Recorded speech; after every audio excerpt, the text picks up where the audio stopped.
Hello and welcome to Please Won't You Shut Up, a Star Trek Picard podcast. I am your girlfriend who lives in Canada, Mikki Lexa. I'm a member of the secret police, but if you know about it, is it really a secret? My name is Blake. I'm called front piece, Brent. Nice. Front piece bread. Well, it's the hot side piece, so that'd be the cold front piece. Cold front piece. You know, it's... I don't know, I feel like we're neglecting your back piece, and if we're really going to go there.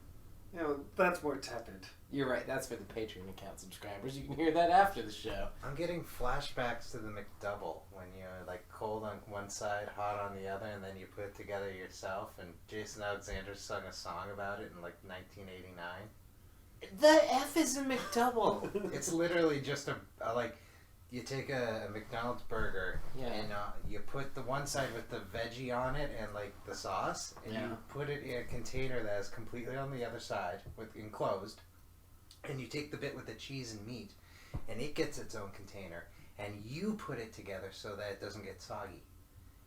It was like a styrofoam container. This was like late 80s, early 90s. This was a thing that they did.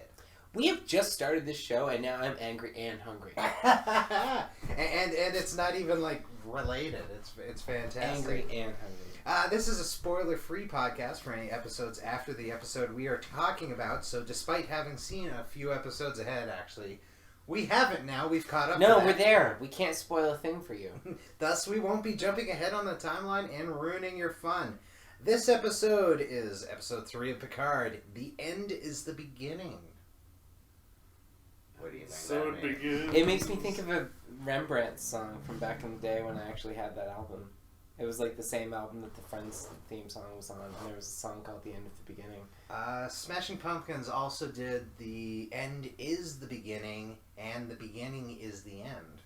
Was that on their double-sided album? One was on each No, that was on the Batman and Robin soundtrack. Boo Earns. Correct. Boo Earns. Is that the one with Kiss from a Rose on the grave? No. God, that's Batman awful. Forever. That's embarrassing. That is an amazing soundtrack of Worse. cringe. But that's George Clooney. Yes. Here's the thing. Exactly. It's really hard not to make certain jokes about Seal. And how bad that song is, and just no, I won't go there. That's also basically what I'm alluding to is that Heidi Klum should have divorced him for making that song. So if you thought I meant anything else, you're a terrible person. But that is a horrible song, and I presume that was also a horrible soundtrack. It's a very 90s soundtrack in the sense that like Space Jam soundtrack is probably actually pretty bad if you consider it, but it's perfect for the movie at a time when soundtracks were like something that you over-obsessed about getting like as many different people in as you can. This is the same soundtrack that had U2 write and record Kiss Me, Kill Me, Thrill Me, whatever the fuck. Oh, that's a bad song. Both of those movies are irredeemably awful. Yeah, but they're so 90s. No, oops. Chris O'Donnell. No. Fuck. Chris O'Donnell. Sliders? No. Gross. You're thinking Jerry O'Connell. Gross. You're thinking someone gross, and I'm thinking someone hot. Your gay card is going away. You cited Jerry O'Connell. For like 24 hours, because I'm still married to you, and I want you back. But like... I'm just talking about the show. I'm thinking Robin from like those awful movies, like Hot Chris O'Donnell Robin. Oh, rubber nipple. Rubber nips and rubber cockies, nipples. Chris O'Donnell. Oh, yeah. Oh, my favorite and scene. You're thinking No. Jerry O'Connell. My favorite scene. You're is when he's thinking doing My laundry. Secret Identity. No. My favorite scene is when he's doing laundry, I remember. and he's like wringing everything out, and just like It's bad laundry karate. It's bad just laundry karate. I'm like, It's yeah, hot. you fold that. You take that towel. You put that there. Teenage me was like, yeah. Listen, Joe Schumacher knows what he likes to see on screen, and he will put it on screen.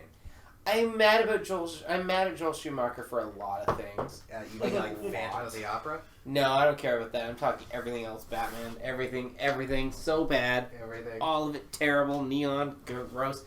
If you fuck with Gotham City, I will get angry with you on a way too deep level for any reasonable person. Insert trumpet blare. However, Chris O'Donnell, Robin, codpiece, rubber nips, fine. Like, I'm there. I'm here for it. But Star Trek, Picard. Star Trek Picard. Anyway, Oh my! No, my brain has been fried suddenly by the appearance of Batman and Robin, and I'm trying to remember how this. I'll do it to you. Yeah. I'm trying to remember how this episode begins. Oh, was he in Scent of a Woman?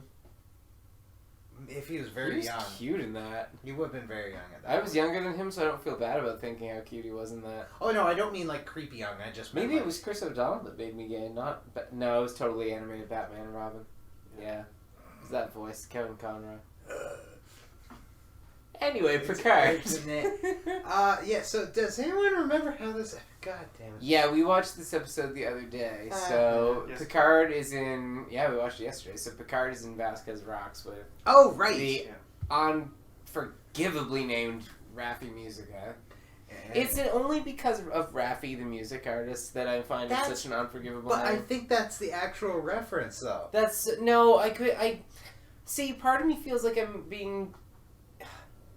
Okay, the best Jordy thing I can. LaForge. I have a really good analogy for this. LaForge. LaForge. Is do you know LaForge? Yeah, LaForge in engineering. Yeah, but that's one thing. But this is like, I feel like I must be missing a cultural note or something, because otherwise it just reminds me of Raffi's music, and I'm like, it can't. Like, that's awful.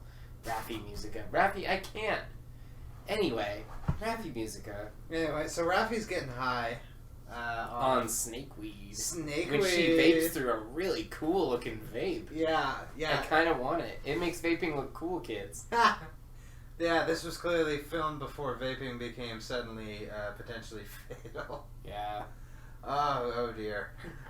Anyway, and she's like, "Go away, old man. I can't." Oh no, she's mad. Yeah. She's pissed. By the way, we should acknowledge right out of the gate that this episode is the best one yet. I'm super excited. Everything looks amazing. The new characters are super exciting. The world's expanding. They're about to get off the fucking planet finally. Finally. The new captain is... He's awesome, Rios. Oh my god. In ways I cannot describe. And with all the accents. Oh yeah, and we will get to him because he's all kinds of awesome, and I can't wait to see a lot more of him. Yeah. Hi, I'm a hot, damaged narcissist. I'm like, oh my god, if I wasn't married, Jesus. But that's only one of the parts I'm playing. It's like, oh, okay. For the record, our co-host is not a hot, damaged narcissist. I'm not always attracted to type. It's fine. Not always. Always. So yeah, they kind of have a fight, and she essentially tells him to go away after she makes it clear that because of his actions in... because of his arrogance. Because of his arrogance again. And his arrogance in coming to her, and it's all about his arrogance. The flashback is so telling. Oh my god. Like, he tells her that I threatened to resign. She's like, oh my god, you fucking idiot. Like, I can't believe this paid off for you. That's obviously why you're telling me this, because otherwise you wouldn't have done it. Yeah. He's like, no, I actually resigned. She's like, well, fuck me. And then we get into economics, finally. Mm-hmm. So, and I'm really excited to take this tangent. I am, because Star Trek economics is something that's always fascinated me. Our country is flirting with guaranteed basic income. Not enough for my happiness, but it is flirting with it. Yeah. I think it's the idea that will save mankind. Yeah. I really do. And I think that the Federation operates on some kind of principle of it, because Raffi Musica ends up being clearly unemployed and unemployable from the kind of tones of it for a long time. Yeah. So she hangs out on the porch of her weirdo RV thing. Getting high all the time. In Vasquez Rocks, getting high on snakeweed all the time. And her existence looks magical. Like, that little house... She lives in Southern California. That little house is beautiful. She just gets baked out in the sun, like, on a dry rock, and, like, eats whatever she wants to, because everyone has a replicator, and it's fine. And, like, the only thing is she's kind of sad because she's been portrayed by Picard. Yeah. Which, like, you had the opportunity to serve on a starship with Picard and be portrayed by him. That's exciting. Yeah. It's not that bad. Guaranteed basic income will save us all, and we can still smoke our weed, but still be productive members of society. We just won't be named Raffi Musica. And I think it also brings up a really fascinating point.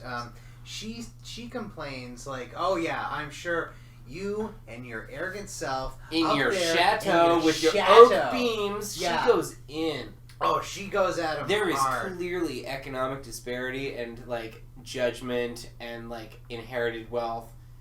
All those issues still exist. It's not a utopia. Exactly. You can have your basics, but that chateau and all of its equity and everything has remained in his family. There was never a point when it was like, no, you have to give everything into a pot. And a lot of the previous shows have gone on and on.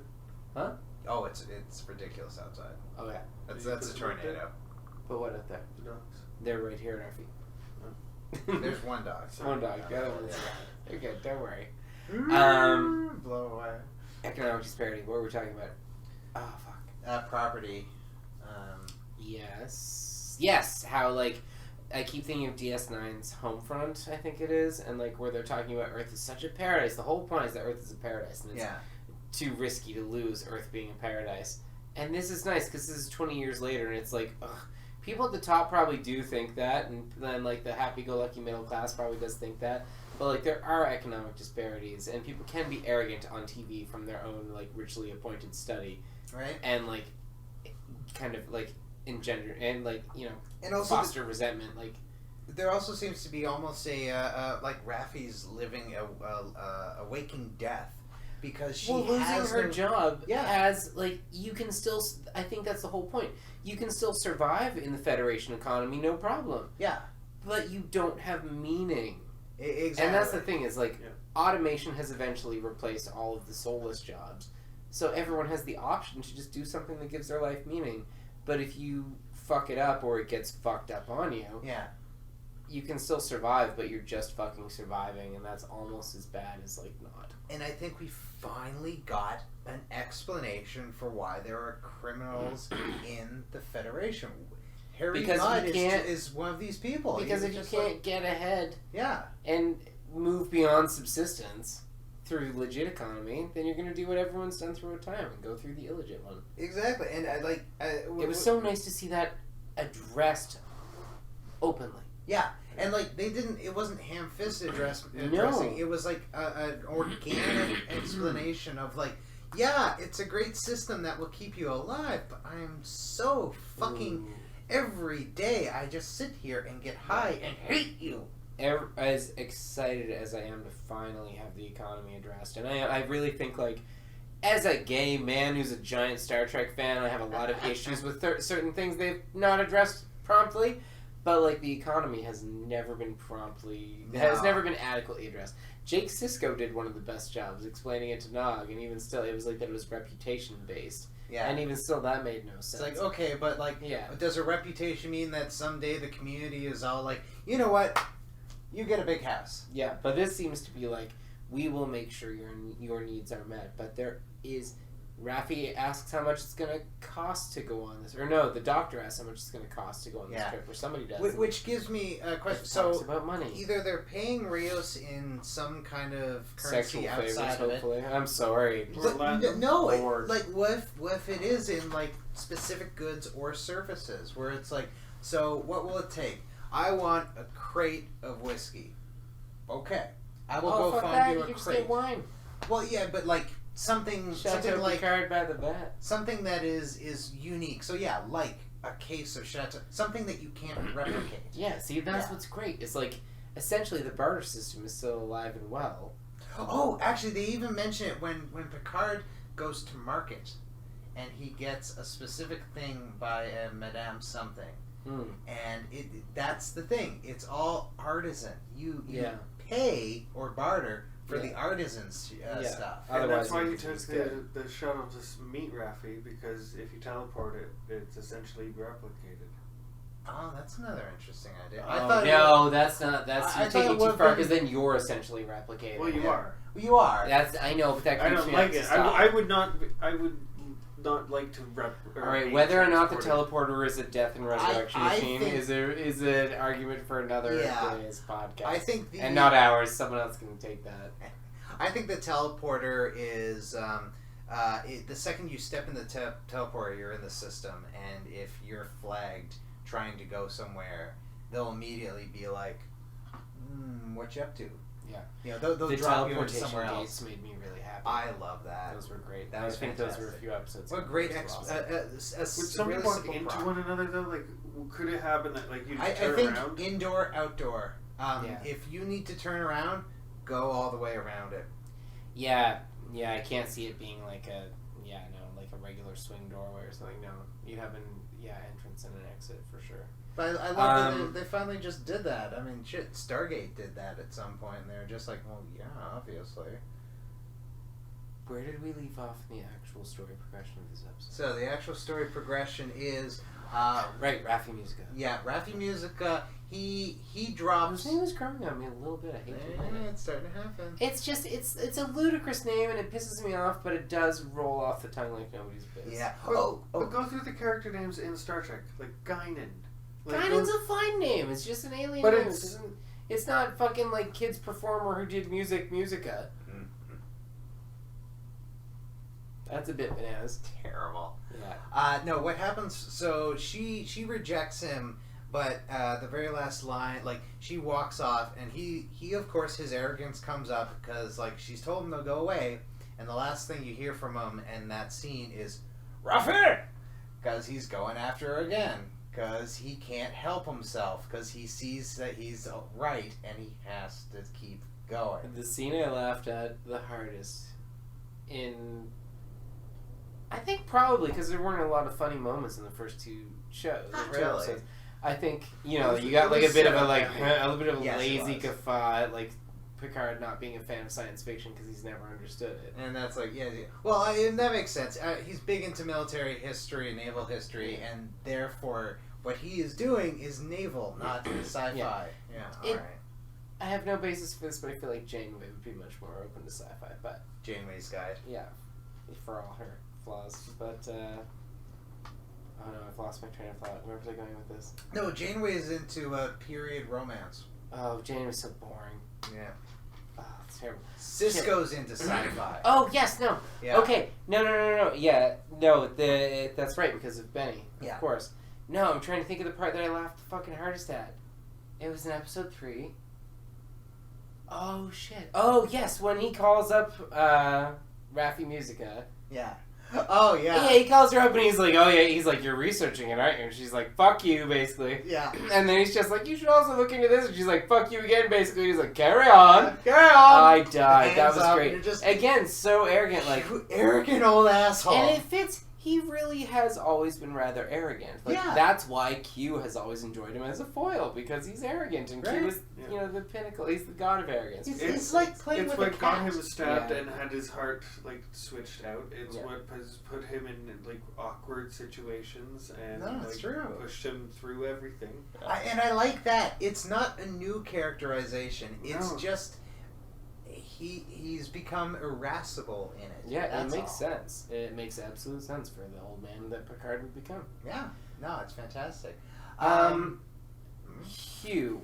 Yeah, so we immediately Where did after Hugh come from originally? So Hugh came from a lost Borg ship, or like a minor Borg ship. Was he the original, like they weirdly called it, and I kind of liked XB?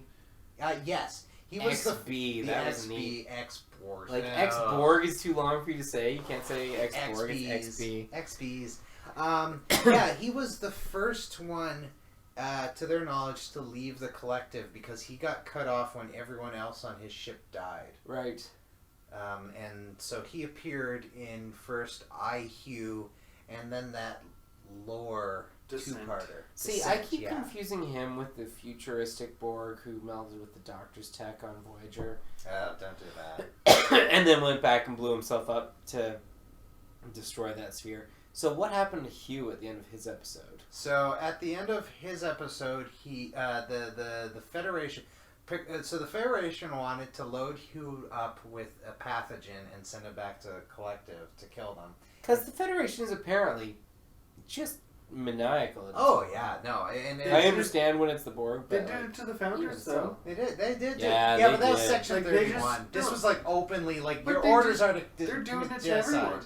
Yeah, no, it's true. Yeah, it doesn't make it any better, but it still makes a weird difference. But Picard, of course, is like, I'm not gonna commit genocide even against these assholes, because that's what Picard's about. That's how he fights the Borg. He doesn't battle them. He goes like, no, we must. If there can be a peaceful thing, even with this parasitic, psychotic civilization, then we have to do that. Okay, fine. And of course, his personal connection with them. So then Hugh ended up with Lore's collective, And after Lore was overthrown, Hugh took over that collective as its elected leader. And then, but they stayed on that planet, and it was just kind of thing of like, well, I suppose they're out there somewhere. Yeah, so Hugh somehow ended up working for the Romulans. Yeah. So that makes a lot of... Which makes sense, because he would be drawn to it. Well, actually, there's a really fascinating power structure that I think gets alluded to here, where... He gets no respect. He gets no respect, but he's the executive director, and he clearly has powers over certain Romulans. Yeah, people question him. Yeah, no, it's really fascinating. Either because they're, like, just arrogant Romulans, or because he's an XB. But he can't say X-Borg. Jesus. Right. He also doesn't know certain aspects about the facility and the people in it that you'd think the executive director of a facility like this would know. You know what makes me kind of sad? Or he can communicate to a collective. Like, if there are people, like, severed from the collective, maybe in proximity. Yeah. Like... Oh, no, but because when they're talking about how all of the... so there's a group of XBs who had like cognitive issues the Romulans. After, and they're all Romulans. You know that was like an Icheb style. Yeah. Okay, and I want to talk about Icheb for a second. Okay. Because what I was saying makes me kind of sad. Icheb, his home planet sucked balls and his home family sucked balls, and he was well within his rights to be like, no, even Captain Janeway's ship of insanity is better than you. So he stayed on board. He came back to the Federation just in time for all this fucking nonsense, and now, like, XBs are distrusted throughout the galaxy, and we're expecting Seven to come blaring through guns ablaze in some moment. Yeah. Although Picard is somehow still a hero despite Wolf 359. Yeah, we don't talk about Wolf 359 anymore. I think Cisco handled that collectively for everyone, because he went from so pissed to, like, over it in the span of a 2-parter episode. Oh, and plus, First Contact happened. So that's right. He redeemed himself. Yeah, he did stop the attack on Sector 1. Honest to God, that's the only way Picard could have the reputation he has in Picard. Because otherwise, like, no one would have ever forgiven him, even though it wasn't his fault. No. Although he, after Nemesis, he probably did a lot of good diplomatic work to bring the Romulans on side to the point that when the star exploded, that they accepted. There's some very, like, as I remember, like, open overtures of friendship from the Romulans at the end, from like the Romulan military in particular. Yeah. Like, the Senate and the military. God, Nemesis has so much garbage, but it's got some moments. Oh, and I know it's so important for canon. It's the same as Enterprise. Enterprise is so important for canon now. It's not very good, but it's so important for canon. It's not very rewatchable. No, it's not. No. There's a couple of episodes that you totally can, and the rest of it's just... The Vulcan trilogy. Fantastic. Time travel. Mirror Universe. Yeah, Mirror Universe. And Carbon Creek. Carbon Creek is a fantastic Carbon Creek is just delightful science fiction. Yeah. Oh, and anytime the Andorian is on screen. Nope. No, I love pink him. Skin. No, pink skin. I love Jeffrey Combs as William more than anything. William is amazing. Jeffrey Combs. I hate Shran. Oh, I love Shran so much. Shran can fuck off. Andorians can fuck off. Shran in particular, though. I can't wait to see. Shran ruined Andorians for me. Ooh. They were founding. Wait, so the albino ones didn't ruin it for you? No, it was already ruined. The first minute Jeffrey Combs came on screen, I was like, "It's Jeffrey Combs," and then he was Shran, and I was just like, "Oh, hello, pink skin." So annoying. Just shut up. Why do you got to be so irritating? Like, who are the other founding members of the Federation? The fourth ones? The Tholians. No, the Tholians. So that's Vulcans, humans, Andorians, and those fuck ugly ones. Yeah, they're great. The ones that insult you. You get yes, I loved that because like the Andorians are so annoyingly hostile, but then you get these people who are just plain fucking pig ugly and insulting. And it's like you're great. I kind of like the escalation of it too, where it's like First Contact Vulcans. They're just sort of like blasé enough that they come off as controlling as Vulcans are, and as terrible as they were before the Vulcan thank you. As terrible as they were before the Vulcan Reformation trilogy, which is awesome. I love that. And the Vulcans were terrible before that. Like you still, that's your First Contact dream. Yeah. Like logical pacifists. who are just kind of logical pacifists would probably arrive on our planet and be like, you can never be allowed to leave your office, your hostile influence. Oh my god, we're exterminating you for the better. Exactly, we're gonna sterilize your planet for the benefit of the galaxy. But then they met the Tellarites. Then they met the Tellarites, and then you meet the Andorians, and it's just like escalating dicks. I hated Shran. Okay, Shran was in Picard. We should get back to this. Yeah. Anyway, Does Laris do any yelling in this episode? No. I think it's mostly. No, she fights and she's awesome. Oh yes, they both she do. Kicks ass. They both do. Her and Reasonable Price Sedan. They beat the Reasonable Price Sedan has a kill move. Now we know that. Oh, and he wants to kill. He wants to kill. And she's like, "That's not who we are. We're not like them anymore. We're not Jad Vash, who we yelled at ourselves for not mentioning the last Jad Vash." And O shows up in sunglasses and is. Oh my god! It's like Dick Tracy's Star Trek. It's the only part of the show I don't like, and I love bad. this show. If I can just take a brief moment too to harken back to like the month before Picard started, you were like biting at the. Oh my god! You were like vibrating in your nethers for Christ's sakes. You were so excited about this. Like it was hilarious. Every day it was like YouTube must have new spoilers, must have something. And now that it's come, like, you would think all the anticipation would make it a natural disappointment, and it's not. It's great. This episode was great. At the end, since I've been obsessed with bookending so I don't spoil, even though now we can't, at the end they finally fucking are all on a ship leaving Earth's orbit, and the ship looks great hanging delicately over Earth. Everything is shot from great perspectives. Everything is lush and beautiful. It all feels like a Federation I could live in. And you get the TNG stinger. And you get what?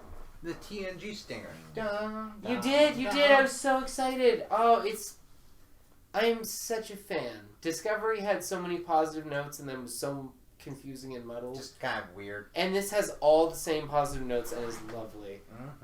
However, I'm watching for my representation still. Because I finally got some gays in Star Trek, but they're on the muddled show a little bit, and they still tried to kill our gays, which made me very mad. They're certainly not on this show, because... if you make that fucking hot piece captain gay, damn, all is forgiven. That'd be pretty cool. All is forgiven. Even Lieutenant Hawk, who you were like, no, that one's gay, and I was like... Lieutenant Hawk. You picked the hot one, but, like, no, he has, what about the Romulan character? What, McEvil? No, Samurai Elfin. No, I don't need Romulan Legolas. Oh, yeah. I want to know what this character... I don't want Romulan Legolas either. It's just... No, I'm down with him as a character. I don't want him on our team. He's not interesting enough for that.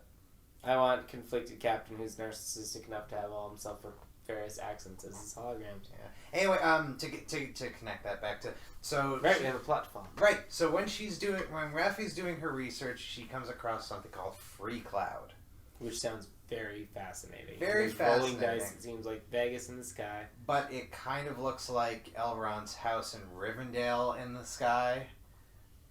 Adding on this, everybody, let's go to Vegas. As well. Yeah. So it's like, okay, this is gonna be weird. Oh, is that where that guy is? I think so.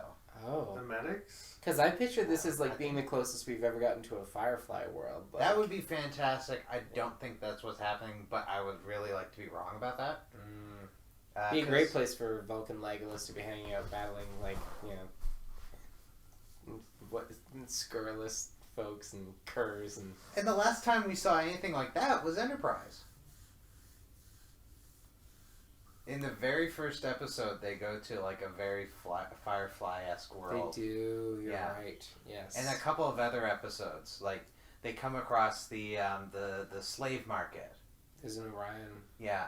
The Orion slave market, and all around it are like the other cultures selling their shit. The only thing I enjoyed at all about the Kelvin timeline was Kirk banging an Orion girl. That was hilarious. I was like, yeah, what the fuck was she doing in Starfleet? Not all Orions are criminals. Don't be racist. No. All Next Orions... thing you're going to tell me that you're surprised that some Romulans can be hot. All Orions are a part of the Syndicate. Not... Especially females. No, you can escape. No, it's not an escape. It's like a criminal organization that you buy into by citizenship. That's their citizenship. The format of their government is a kleptocracy. You can still be born and escape that system and be a refugee. You certainly can emigrate, or but like to specifically join Starfleet is just so weird. Was she? Yeah, she was in Starfleet. She was in the academy. Yeah, that's fine. And especially at that time, very strange. But listen, also, what's his name from TNG who ended up dying somehow? Was part Romulan. I'm going to Starfleet. You remember that guy? That poor Simon kid? Wasn't his name Simon something? And he was part Romulan and he was in Starfleet? Yeah, but that's... And everyone was like, oh my god, you're part Romulan and you're in Starfleet? That's disgusting. And it's like, why are you going to be that way? Plus, there's the curious detail that the Orions are actually a female-dominated species. So did she leave a position of power to come to Starfleet Academy? Yeah, to be in a position of no power under Kirk, which played by Chris Pine, I get. Yeah, okay. I'll take that. We should probably get back to Picard then. Because I will stay on Chris Pine for a while. Chris Pine. Wow, would that good? Hold on, I need a moment to keep some time alone. Where the fuck am I? Okay, so we meet Hugh, and Hugh was watching some security footage, and at first you don't know it's Hugh. It might be a little creepy.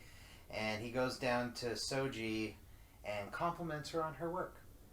He was watching her talk to... Good. Yeah, he does. He looks a lot more human, which I enjoy that, like, the Borg of the future... or passport. He's got some distressing asymmetry.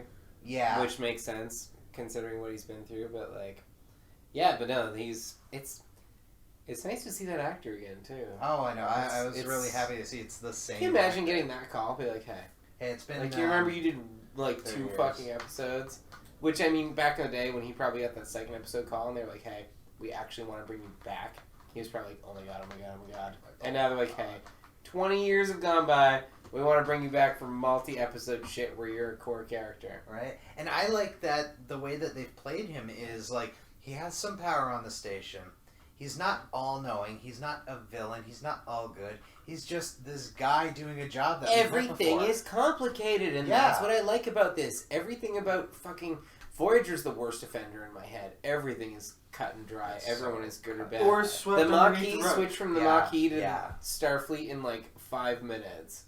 And occasionally you get, like, random drops that, like, they might not be harmonious. And that's the Maquis are kind of on the verge of rebellion. Oh, yeah? Anything gonna come of that? No? No. Make it fucking complicated. But this is great. Picard caused all of DS9.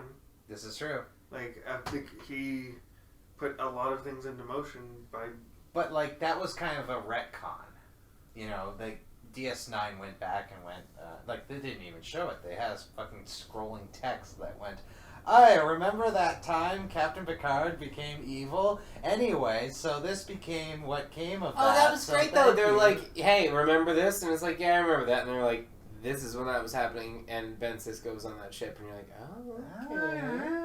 Yeah, it probably would have sucked to be Wolf 359. You're right. I think the way that they probably would lose your spouse and barely rescue your kid if you were lucky. Oh, absolutely. But they would, if that was done now, they would have played that it would have been revealed near the end of the first season, and you would have just seen this like weird seething anger. Oh, and he would have been like totally pro Federation, pro Bajor, like doing his jam. Anti-Picard. But like down like Yeah. Thursday afternoons, he takes an hour aside to plot against Picard. And it would have been like, what the fuck's going on with this? Yeah.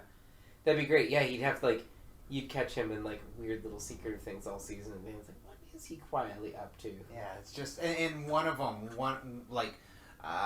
O'Brien is he just or reading someone. 50 Shades of Grey and doesn't want anyone to catch him? Like, is that what's going on? Oh, no, he's plotting against Picard. Yeah, or maybe Julian would be like, oh, well... He was at Wolf 359. Julian's a goddamn creep. Yes, he is. He's a certified creep. Yeah. Yes. He flirts with his fucking patients. Yeah. He flirts with his patient. He goes after Jadzia for years. Yeah. Despite being told no. Yeah. He goes after Dax between 2 lifetimes. Yeah. To be fair with Dax, you have to be told no at least 7 times, 1 for each host.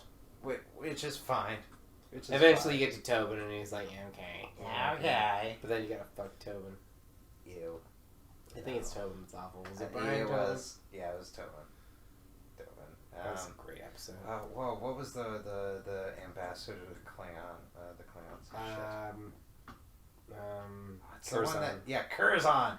Fucking Curzon, I bet would be a hoot. Do you know that episode with the Jean Tara or whatever, where they all get and Curzon and Odo become to become one. Yeah. Apparently, so do you remember Avery Brooks played the psychotic one? Yeah.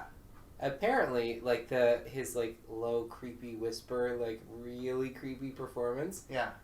Was the second most creepy performance he recorded, and the first one was so horrifying. They were like, no one's gonna look at Avery Brooks the same again. They're gonna be like, I can't trust this guy from now on. It's too horrifying. I can't show this on CBS. Are you insane? I know. I'm like, oh, that's fucking great.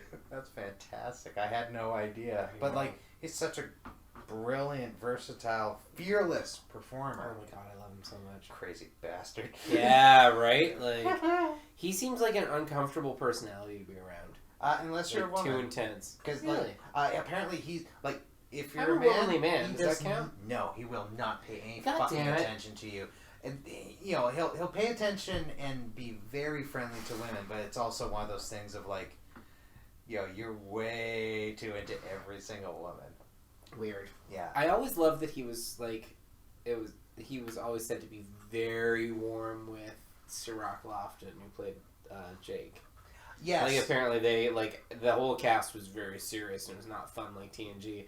But, like, apparently the relationship between those two was, like, very fatherly sonny. Like, I think that's really nice. I think he's a very professional... Well, like, he teaches... If you gotta work with a kid, though, like, you make an exception for that member of the cast. You be serious with everyone else, that's your craft. But, like, he teaches at an acting school, so I think he's very much down with, like, working with younger actors, younger performers.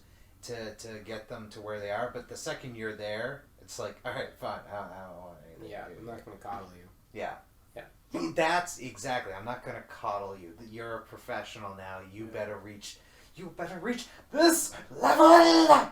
We are on the stage together. Anyway, Avery Brooks emoting is it's a thing.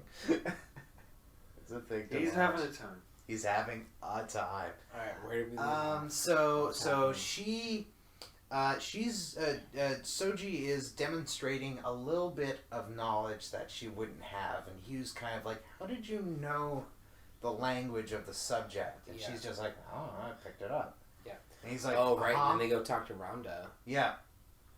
Who plays her? She's awesome. She's fantastic. I swear. She looks familiar. She looks like classic Trek. Like that. She was in a movie.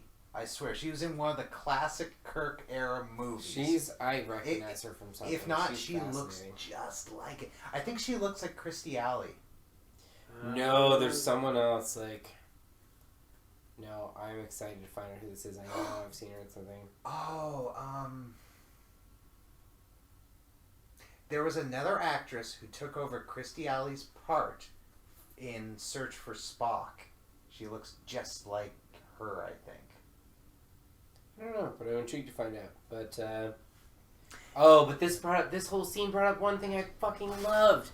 Romulan houses traditionally have false front doors. They have fake front doors. You have to go in through the back. It made complete sense. You cannot approach a Romulan directly. No. You have to take the circumspect. And I love that it's in every aspect of their culture. Including a family fucking home. It's so cool. So good. There's a licensed professional therapist whose name is Rhonda Picard. That's what I just learned from Google, and I can't right now. I'm walking away from Google. Done. I'm done for a while. Before they visit them, she chats with hot obvious bad guy. Clearly McEvil. Clearly McEvil. Yeah.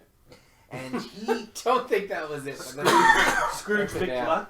Yeah, Scrooge McLuck. I think first though, she calls her mom to find out if Daj is okay. The Hollow Mom. And the Hollow Mom, and she passes out while watching the signal. Oh yeah, her mom like slips her a Selma telepathy or like. And then he comes through the door. I think he is behind the Hollow, then his team is. Bringing the sister back with her Romulan ears and otherwise looking exactly the same. Fuck off. So dumb. It's just why? Like, oh, okay. Is she just gonna bring her ears back for street cred and then she's gonna take them away to go back to Earth? Like, I want that character to go away. Yeah, it's so stupid. I don't. Yeah, if you're infiltrating, what are you doing every day? Don't you have to go to your shift? Right. How far away? And was she just hologramming like? And again, like, I'm glad they finally figured out how to do like holo projection messages, like, as in like chat through. We'll hang out in the same room, but I'm a hologram. Like, yeah. Why couldn't you do that before? You tried it in DS9 like, for it's 3 episodes. the best and like, it was too low creepy quality, high quality. Yeah. Like it's bad enough. Yeah. Yeah, and I liked how in Discovery they had it, and then they were like, but it was maybe like this shaky. is too much. Yeah. No, and now it's like much more solid. It's. I really like. This is the way Star Trek should look until they have to update it again. I still love the TV screens more than anything. They're like just projection out of like a little capsule shit. You said it was close to the movie, a Minority Report. Oh yes, like it's very interacting. Very like your hand gestures and you're interacting with very like, tactile, models. but still not. It's like, gorgeous. Look at the fucking curtains moving here. Oh my god! All right, I can. How do people live on the North Atlantic? Jesus Christ! Oh my god! I know. We're not gonna blow away in the sea. So yeah, she finds he acquiescing as always is just like, yeah, I'll give you whatever you want, and I'm not at all pushing you towards some sort of conclusion here. Mm-hmm. And so gives her access to a bunch of highly restricted Romulan state secrets, which doesn't make her question anything, but Hugh's definitely like, how the hell do you know this? I'm glad Hugh was... Well, no, but it wasn't necessarily from that, though. Because, no, she says later that she knew a bunch of stuff, and she couldn't understand how she knew it. Oh, yeah, but, like, she's making excuses after he's like, I don't think so. How do you know that? No, I think it's like Dodge, where, like, she knew things about people just by kind of looking at them kind of thing. I think there's, I think that there's access to information there. Oh, yeah, she's definitely accessing information, but she's not consciously aware of what she's doing, so she's trying... Her brain is, like, consciously and subconsciously trying to fill space. If you're going through stuff and you can't explain shit, and you've suddenly started dating someone that's swarthy and McEvil and mysterious, like... Come on, yeah. I think Hugh's definitely gonna be kind of like the ugly friend who's like, he's not good for you. Yeah. You know, like, this is really... I'm worried that Hugh's gonna die. Hugh's totally gonna die. I don't want Hugh to die. Hugh's brought back to die. No. You're either gonna lose Hugh or you're gonna lose 7 of 9. And I don't think... And that's been... She's gotten too much positive reception at premieres and shit. I don't think you can. Getting rid of Jerry Ryan's really difficult. People are excited that she's back. Ask the producers of Voyager. She's also super fun and like an exuberant actress in the role. She seems to like the few clips I've seen. She's having fun, and actually, even some of the bloopers from Voyager, she seems to be one of the few people having fun. I'll leave that and the guy who plays Tuvok. Tim Russ seems to be having fun. Well, Tim Russ was on the ship that he was on the Excelsior. Yeah. Yeah. But not as a Vulcan. No, he was just a background actor. So yeah, Raffi contacts Picard and is like, I'm just passing you information. Here's a pilot. I'm just passing you information. I don't want anything to do with this. I'm just passing you information. And then we get the ship. Yeah. From above, over orbit, which looks amazing. A gorgeous shot that was like weirdly Star Warsy. Yeah. But that's what Star Trek has always kind of needed. The planets are always like small and in the background. It's like, no, you need it to be overwhelming. You're in orbit. It is your world. Yeah. You are right there. It takes up all your view. Like, you're hanging over it. You're hanging in the sky, just very high up, and it's beautiful. And you have to park. Yeah, that ship was cool. I don't know why that captain had shit metal stuck in his shoulder.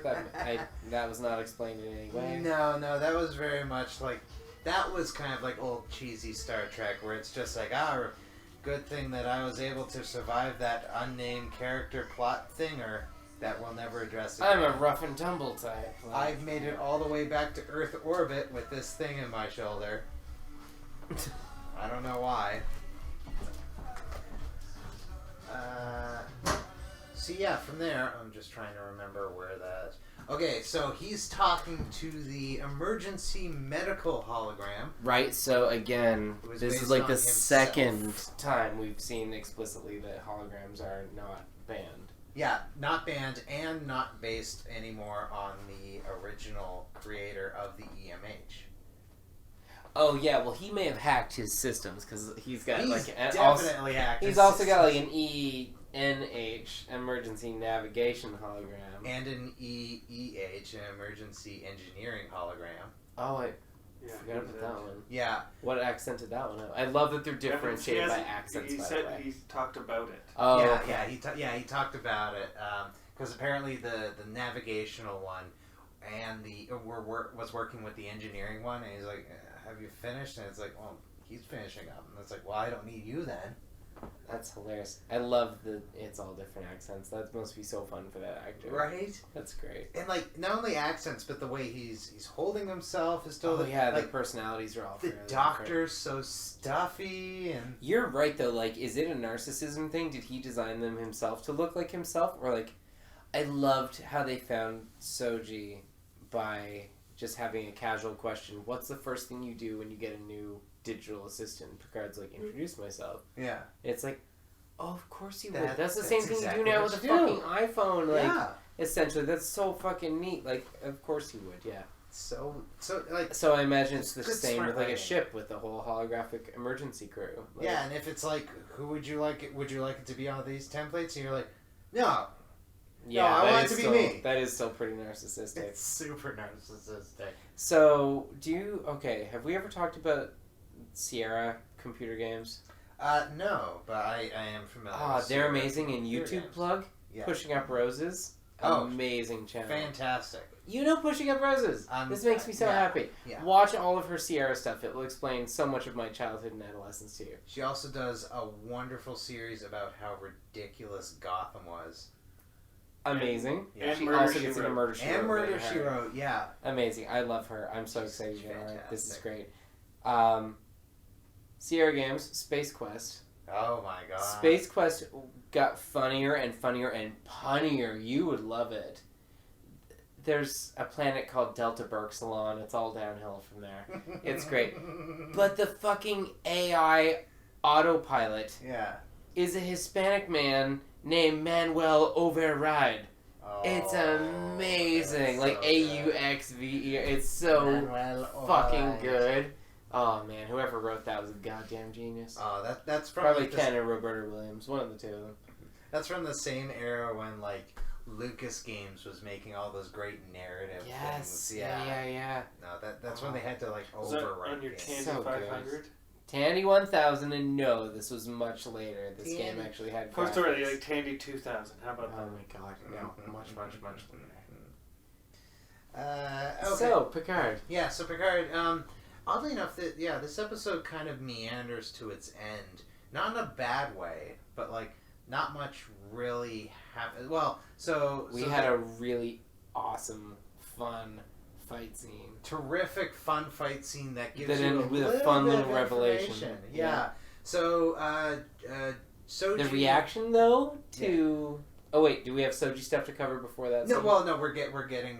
Wait, You keep going, Soji. Okay, so Soji and Hugh get Hugh gives executive director access to the. I can't remember the word that they use. That's her name, the lady. Oh no, I just mean like the group something. Yeah, they something 7 or. Yeah, what were they though? They were because it has some. It's like a word like invalid or. Shit. Yeah. Yeah. Yeah, something like fucked unsettled up. Or... Yeah. And they're all.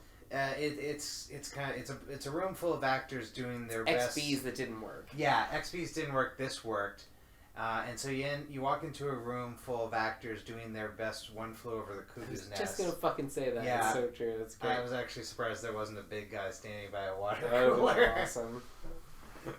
Throws it into space. Throws it down. Yes. He's free now. Go, Chief.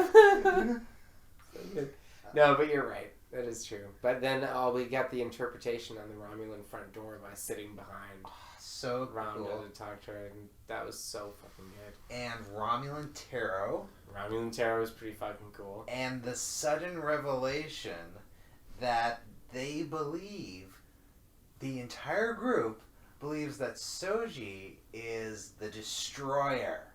Yeah, there was a lot of stuff I wasn't getting there. Soji was going on about like an overarching, like some kind of Borg myth, like Borg. Oh no, she's just talking in general that a good way to get people to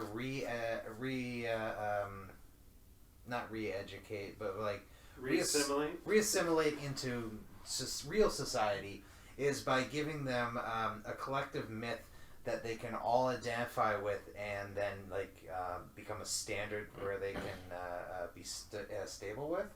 So like an XB culture origin story kind of thing. Exactly. It's what you do with cult members. You usually give them something else to believe in first, and then you build that up and build it up and build it up until they have a culture that they can then leave the one that's destructive for. Gotcha. Okay, that makes more sense to me. So I think what she was amazed with is that already existed, and she just couldn't get at it. And Rhonda. I know. I kept wanting to call her Rhonda. Especially with that hair. Right? I know. Okay. We have to find out who this woman was. But she alludes that it already exists, and it's an active religion. She calls it the news. It's not a myth. The news was great. Yeah. She's like mythology, legend, this. She's like the news. I was like, oh, you're so cool, whoever wrote this. This is such a fucking interesting perspective. It's an active And I love that religion. Soji was like super into that. Oh, she was just like, such a fucking anthropologist. Yeah. Brilliant. I loved it. But of course, Rhonda has a really bad reaction to it. And she flips over a tarot card, and there's a double. And there's a good double, a white double, and a black double. And you get the idea. And she calls her to the destroyer. And the entire group freaks out. And this is after Soji is like, you were on the last ship. Oh, yeah, where she wasn't supposed to know. Yeah. She couldn't explain how and she was like, Yeah, so they were definitely an Icheb style plan. Absolutely, yeah. So something happened on that last ship that resulted in the severing of the Borg collective from this cube. Yeah. Or maybe it was... no, the timing doesn't work out. Well, the timing might work out that it was Janeway, because we know that the last assimilation of the work... Pardon? It may have come through when Janeway jumped through the... Not only that, it could have been severed from her severing. Oh, that's true. The last assimilation was 16 years ago.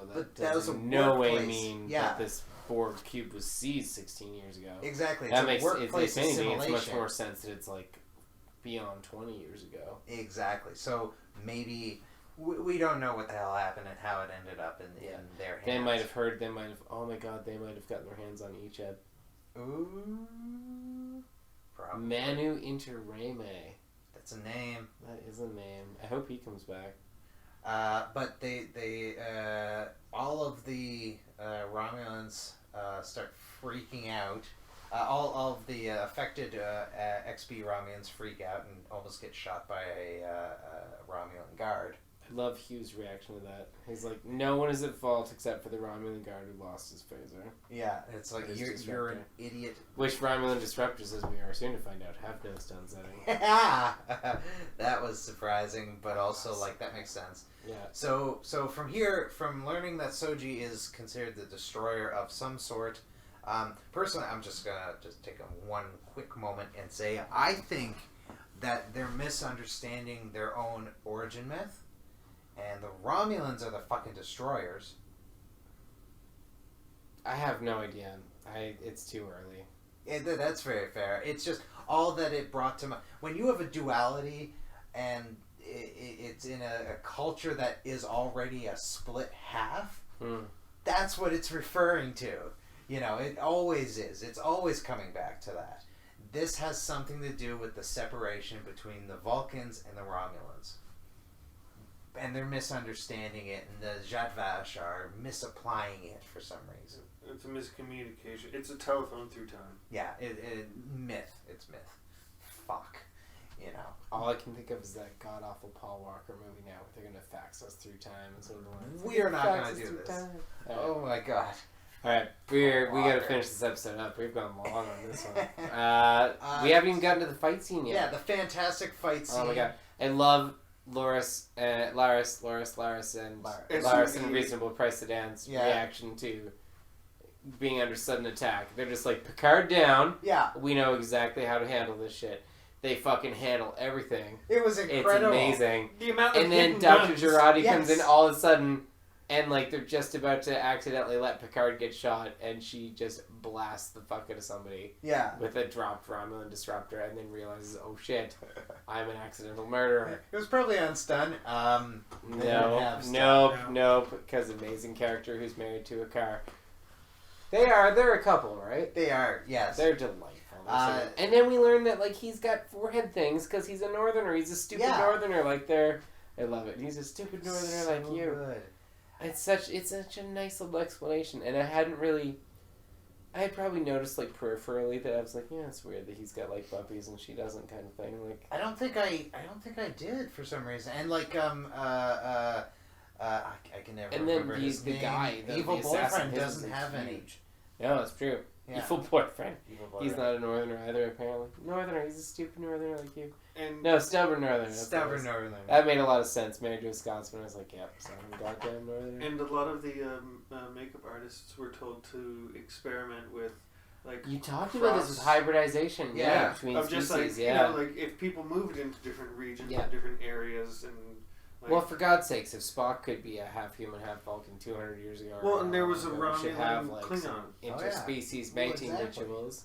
Yeah, and especially now that the political system seems to have lessened, there would definitely be, a little more cross. Yeah, for sure. So yeah, they question this asshole, but you can tell immediately he's just a big dumb idiot. From his ridges, he's from the north. Yeah, all I can hear now is David Tennant saying, "A lot of planets have a north." But so he does the acid spit thing, and which is not explosive. Thankfully, gets on the coat, but because last time it landed on crumbly active circuitry. Yeah, right? exactly. It was the disruptor that blew up because it was eating through the disruptor. When it killed... Yeah, I thought she blew up. No, it was dissolving her because it got her full in the face. It was dissolving your skin like acid, but it was also dissolving the drop disruptor. And so it dissolved its presumable power cell or whatever, and it blew up. But she was... but none of it ever happened. I don't know what you're talking about. Romulans don't operate on Earth. Yeah. Jad Vosh is named after a cow. There are no drones here. Yeah. I also... Let me put on my sunglasses and ask you if this looks like disruptor fire. Well, we did skip a thing from the last one where O points out that there's a reflection on a pixel or something. That is the one weak part of the storyline. O and the fucking sister, I don't care. Yeah, I don't give a crap about any Take off your Hugo Boss sunglasses. God, that was so awkward. It's sloppy. Or your Oakley's. However, here's the thing that I think... Actually, no, I'm stealing it from someone online now that I think about it. So O talks to the Doctor. The Doctor shows up right after the Romulan hit squad, and as Raffi later notes, you let her on without doing even a security check? You're right. She's that was total foreshadowing. Yeah. Oh, Dr. Girardi's our bad lady. But it makes sense because she's so likable. Yeah, you're right, though. Okay, no. I think that's a perfect stage to move on to... Because nothing else happens with consequence. We already went on and on about how they got the ship together, the crew's all there. Yeah, they get on the ship. Everyone... Raffi's still got a tube, but she's going along. Girardi's there, like the hot captain. Yeah. And he says engage. So, what do we want? Make it so? Make it so. Because now we can really go for it, because we haven't seen what happens next. Yeah. So, Girardi's evil. Girardi is evil. Yeah, I'm going to say that. Yeah, that's I'm still sticking with Girardi's evil, and clearly evil is going to turn to, therefore he's not by, mid-season. I can see that. But I knew what I want from this season. What do I want from this after this episode? I'm really satisfied with this episode. It really got me to where I needed it to be by the end of the episode. Next episode, we're already in space. I wouldn't mind another Data flashback. Yeah. I feel like he needs to kind of fall asleep on the spaceship and wake up and like have another moment of like, whoa, what am I doing? Where am I? Oh shit! Like I'm picking a don't want. You leave fucking Laris and her reasonably priced sedan alone. Don't kill either of those two. Yeah, don't kill. They're too fun. They've been too helpful. They've been integral to introducing the new season. If Picard has to die for some reason, and don't make one of them evil because you've introduced them early enough either. No, they're nice. They have to inherit the estate. Yeah, because he doesn't care about it. Yeah, and his brother apparently died in a fire for reasons unknown. He did. That was so weird. Like, oh yeah, in the future where everything's made of like healthy asbestos and they died in a fire. Yeah, they died in a fire. What do you mean? Which didn't damage the chateau apparently. Can't you just have like an emergency fire beam out? Yeah, you have fire suppression systems on a starship, but not in a house. Like, come on. But those wooden beams. Man, it really should have been like, no, Robert went crazy and shot the two of them and then himself with like one of those Utopia Phoenicia lasers. Ah! Yeah. That'd be so awful. Picard's just driven insane. Oh my god. There are 4 lights. I want to. Oh God, I had a thought that. What did you say for yours? Because it was tied to that. It was mere moments ago. It's always more legacy characters. No, I don't think they said that. I don't think it was this time. Although we need some Diane. Yeah, that was your first one. More legacy characters. Now I can't remember. It's like 1 a.m. or so. I'm satisfied on so many levels. I don't have much to want. Yeah. All the interfaces were awesome. The cool hollow, like above him shifting gears in the ship, fucking awesome. The whatever cloud, free cloud, looks like it's gonna be cool as shit. Oh, now I remember. It sounds awesome. Raffi started to annoy me less and less as the episode went on. She becomes way more smart. Irritating me at the end of last episode. I was like, don't hassle Picard first of all, but I was like, you seem hostile. And then, and her flashback scene though, Picard's arrogance, like she totally made sense after that. I was like, you are a dick, Picard. Like, it was nice to see Picard be completely delusionally in the wrong. Yeah. Like, he not only sacrificed his own career for nothing, he blew up her career for nothing. Yeah. And didn't even think about it until it was too late. I found that to be super weird because she didn't break any Federation rules or anything. She was clearly but she's clearly like that character that's like been flying by the seat of her pants, like flooding Federation rules so long, and Picard's been like the one who's had her back the whole time, been like, you know, she's my number one and she's effective and fuck you and I'm gonna protect her as long as I can. And so as soon as he left, they're like, hi. Come to the principal's office. This is going to be fun for one of us. One of us, yeah. You mentioned actually seeing more data, and I would like to build on that and say, one, I would like to see, if he has that, like, goes into a dream thing, make that, like, the majority of an episode. I want to see him and Data for, like, 40 fucking minutes. Oh, no lore. No lore. No. But I'm kind of annoyed that Data's not dropping, like, in his appearances, he's not dropping, like, hints about a mystery. I kind of want this to be, like... Was Data in this episode? No, he wasn't. No, Data should be in every episode. Yeah, I kind of want it to be like Westworld, where, like, he's the one dropping the primary mystery hints. Yeah. You know, and therefore you because we have the paintings. Yeah. So, like, give us more. But, and it's like, okay, the painting should have meant something. It really doesn't. He painted this, and then the design was based on it. It would have been cooler if it was like, he designed this after they already existed, or something like that. But they are looking. No, I kind of like that. That made sense. Like, what would you base the face on if not? You want to create Data's legacy, so you're going to create it based off of Data creation. No, it makes sense, but I meant, like, I want it to be almost like breadcrumbs that Data set up decades ago. And probably I don't want it to have anything to do with Data in a weird way. I want it to be all like Bruce Banner's kind of thing, like Maddox. I know. It's just more fun for me. Banner. It would be nice in a way if Picard ends up horrified by like what he's wrought, creating these like Data's progeny when Data's not even around to like have any say in it. It'd be nice if Bruce Banner in the end is just as like bunch of bitches in the first one. He's like, oh, your property. Yeah, your property, So and that's Data why maybe did Bill make here. a mistake befriending him. It's like, oh my god, you're a dickhead. Mm-hmm. So yeah, is there any other? No, I think ending with calling someone a dickhead is the best way to end it. Calling Bruce because Maddox they've already released it as well. I think we can comment about the season 2 known names. Yeah. Guinan, Whoopi. Yeah. Like, Guinan is pretty fun. If you haven't seen her get ass live on the view, it's actually really nice. But like a timeless character. No, I do not. Yeah, no, it'll be fantastic, and I think that points more towards the appearance of Q around season 2. You have Guinan, you gotta have Q. It's true. You know, they play so well, and like the Borg in Guinan is already weird. That would be super weird. So it's kind of good that they've kept her out of this, so that they don't have to be like, so Guinan, what do you think about? Could you imagine a Whoopi Goldberg and Jerry Ryan like crossover where it's like bitch facing, like walking past, just being like, what? Well, I'm not one. Okay. And get the fuck out of my bar. No, bar. Guinan can practically read minds. She would absolutely get the positive impressions. Yeah. Although Seven apparently comes back guns blazing, so we'll see how positive she is. It's gonna so does Whoopi. So maybe they just have a shootout.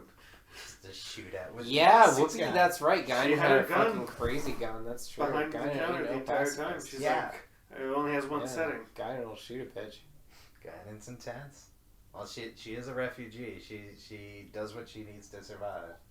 Now that we've casually maligned refugees. No, I'm not maligning. I'm saying fucking kick ass. Yeah, okay, that's true.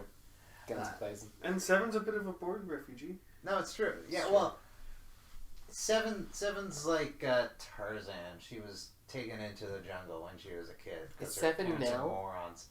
Yes. Is Seven Nell? 7 is Nell. 0, 0, 1. 0, 1, 1, great. 0.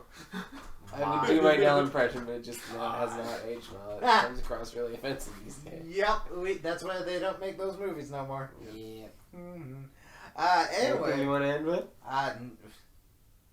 No. I can't wait for the next episode, but my brain ain't working at this time anymore. Alright. Thank you so much for listening to Please Won't You Shut Up, a Star Trek Picard podcast. If you enjoyed it, please like, share, and subscribe. And if you're watching this on YouTube, please ding the thing. Ding. You can ding the thing at youtube.com/mygenderiscinema. There you go. Don't forget to visit HereEgo Productions on Patreon, where you'll find this and other podcasts and videos, plus much more. And please show your support by pledging as little as $1 a month. God, it's so late. So we can keep bringing these shows to you. You can listen to digital exclusives that we recorded really late at night when we were tired and drank a lot of really good white wine. It was quite fun. Until next time, I'm giving them the evil glare. To absent friends. To absent friends. To the people who aren't here. My God, they actually did it. Anything to spite you.